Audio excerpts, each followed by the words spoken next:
Men blame age. Most men blame genetics. Most men are wrong. Now, before we start scoring, I need you to hear this first. 70 to 80% of your daily testosterone is made while you sleep. Now, 1 week of sleep, getting 5 hours a night, 4 days or more, is lowering testosterone in young, healthy males by 10 to 15%. In guys over 40, that tends to be the case, sometimes even more.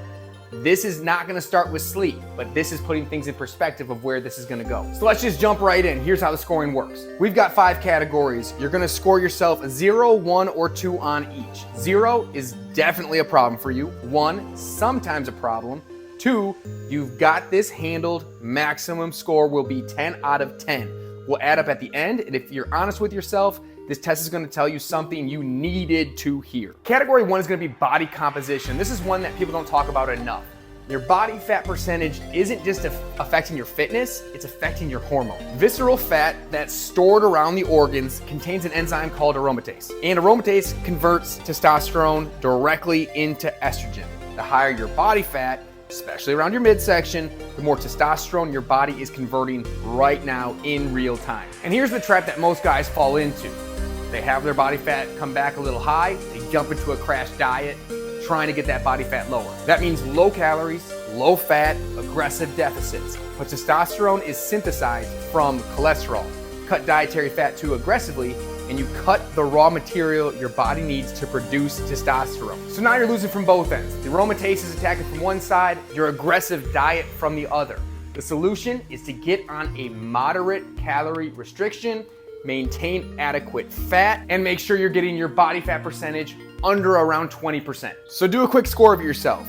Get a 0 if you're over 25% body fat, you're crash dieting, or you're low fat dieting right now. You get a 1 if you're working on it but inconsistent. You get a 2 if you're under 20% body fat and eating adequate dietary fat. Write it down. So let's jump right into category 2, which is strength training. Most guys think that working hard is enough. It's not. It's how we're working. A lot of people try to do those high rep circuits, trying to burn, trying to sweat, but a high rep circuit with short rest actually produces a cortisol response, not a testosterone response. Your body reads that kind of training as a stress. Heavy compound movements, your squats, your deadlifts, your rows, your presses with adequate rest between sets produce the strongest acute short-term testosterone response in training. But most guys over 40 are doing metabolic hard instead of strength hard. They're doing supersets, they're trying to burn, you're going through everything as fast as possible because you think you're short on time. But sometimes it's better to do those long lifts. You're creating a cortisol factory, not a testosterone factory. Slow yourself down and do it right. Because testosterone is built from recovery, and you cannot out-train bad recovery. So here's our score again. You get a 0 if you're doing high rep circuits all the time, short rest, no heavy compound work at all. You get a 1, some heavy training, but it's inconsistent. You get a 2 if you're doing those heavy compounds, you're getting your full recovery, 3 to 4 sessions max per week. Write that one down. Do you still think it's your age? Hopefully you're scoring pretty well so far. We're moving into category number 3, cardio and HIIT. And now HIIT isn't the enemy, chronic HIIT and chronic cardio is. Cortisol and testosterone have a direct inverse relationship. When one goes up, the other goes down. If you're doing 1 or 2 HIIT sessions a week, that's fine. You can recover from that. But if you're doing 3, 4, 5 sessions weekly, your cortisol is gonna stay chronically elevated. And because of that, your testosterone stays chronically suppressed. We want testosterone to go up. So strength training first, zone 2 cardio second. HIIT a maximum of twice per week. That's it. That's the goal. And you're trying to hit that glycolytic work when you're doing it so that we're hitting all those energy systems. So again, let's score ourselves. A 0. You're doing HIIT 3 or more times per week. Always exhausted, minimal strength work. You get a 1 if some HIIT work, that 2-3 days a week, some strength, but it's inconsistent. You get a 2 if your strength is prioritized, your zone 2 most of the time with your cardio work, and your HIIT is limited and focusing on that glycolytic work. Write that one down. And now we move on to category 4, which is the most underrated, the easiest for us to focus on, but the one we all neglect. That is sleep. And you already saw the stat from before. Now, it's not boosted by sleep, it's produced during sleep. 1 week of 5-hour nights dropped your testosterone by 10 to 15% in healthy young men, and in men over 40, the effect amplified.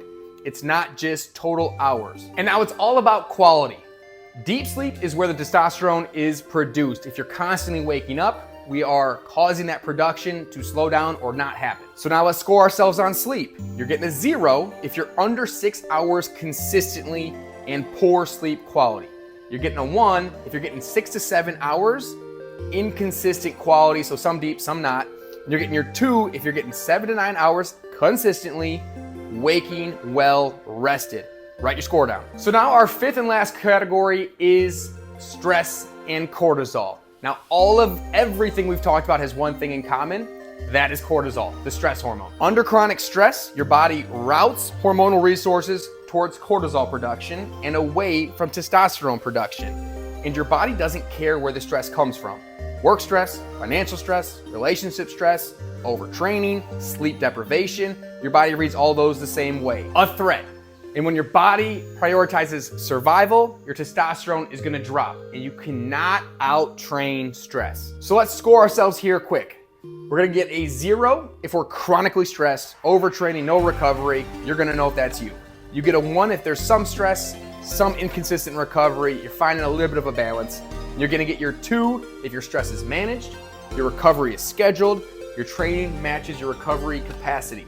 Write down your score. Now, those are the 5 big categories. There are some other aspects that will also lower your testosterone, and I wanted to list those really quickly so that you have that knowledge. And those are vitamin D deficiency, alcohol, zinc deficiency, and in some cases, statins.